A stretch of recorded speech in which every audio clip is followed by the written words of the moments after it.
À cet effet, je voudrais d'abord rassurer l'ensemble de nos concitoyens de ce que la gestion des données à caractère personnel est réglementée par la loi. Et c'est pour ça que dans notre pays, nous avons une autorité dédiée à cette question-là, pour s'assurer que cette gestion est faite conformément aux lois, pour s'assurer qu'il n'y a pas d'abus, qu'il n'y a pas de trafic de ces données-là. De ce point de vue, si vous n'avez pas d'inquiétude, en pensant par exemple que le DG sortant serait parti ou partirait avec les données personnelles des millions de Béninois, je peux vous rassurer qu'il n'y a pas plus d'inquiétude non plus à avoir quant au nouveau venu, parce que le précédent ne l'a pas fait, celui-ci ne pourra pas le faire non plus. Donc, je disais, rassurer de première part nos concitoyens qu'il n'y a aucun risque parce que l'activité est encadrée par la loi. Personne ne partirait demain avec nos données à caractère personnel. Secondement, et oui, M. Abalo, j'entends très bien la fibre nationaliste. Que l'on dise, oui, au-delà de la sensibilité de la matière, est-ce qu'on n'aurait pas pu trouver un Béninois pour occuper cette fonction? On aurait pu.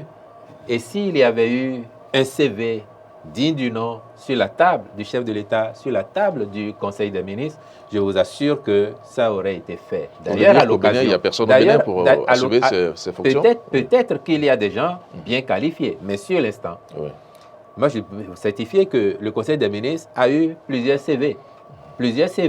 Les autres étant béninois et celui-ci étant rwandais. Mais en regardant les parcours, en regardant le profil, au regard de l'objectif, parce qu'il ne s'agit pas seulement, en l'espèce, de la simple administration de l'entité en tant que, du point de vue administratif. Il y a aussi les aspects techniques, technologiques, et en cela, celui qui a été nommé avait une longueur d'avance sur les autres parce qu'il a une expérience avérée en la matière. Il a géré notamment cette problématique déjà dans son propre pays, ce qui n'était pas sérieusement le cas de nos compatriotes dont les dossiers ont pu être regardés par le Conseil des ministres. Et puis, je dirais que, vous voyez, j'entends très bien cet argument nationaliste. Parce que de la même façon, chaque fois qu'il est arrivé à l'étranger, qu'un Béninois soit promu dans une fonction exécutive, voire même ministérielle, parce que c'est arrivé, vu du Bénin, nous avons toujours été fiers en disant, bien, un de nos compatriotes a émergé.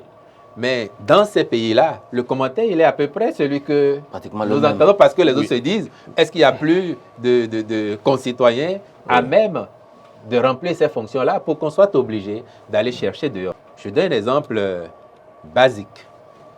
Nous avons presque tous des enseignants dans nos familles. Mais quand nous allons chercher des précepteurs, des répétiteurs pour nos enfants, en général, nous ne sollicitons pas les membres de nos familles. Soit parce que nous considérons que la familiarité est telle qu'ils n'auront pas toute la rigueur qu'il faut avec les enfants. Et nous allons chercher des gens parce que nous voulons qu'il y ait certain niveau de rigueur pour obliger nos enfants à suivre le rythme. Ici, le souci premier du gouvernement a été de retrouver le profil pointu pour faire face aux exigences technologiques du moment. Parce que, sans jeter la pierre à personne, vous le savez, combien de Béninois ayant été sollicités les services de l'ANIP, en dépit de tout ce qui se fait de bien là, combien de Béninois ne se sont pas plaints des prestations parfois. Vous le lisez sur les réseaux sociaux tous les jours. Nous voulons corriger ça pour qu'à terme, à la fin du mandat du DG, même si un Béninois demain reprend les rênes de la structure, qu'il y ait des niveaux de faiblesse qui soient totalement éradiqués et que le service soit optimal afin que nous ayons une satisfaction à la mesure de nos attentes lorsque nous y allons.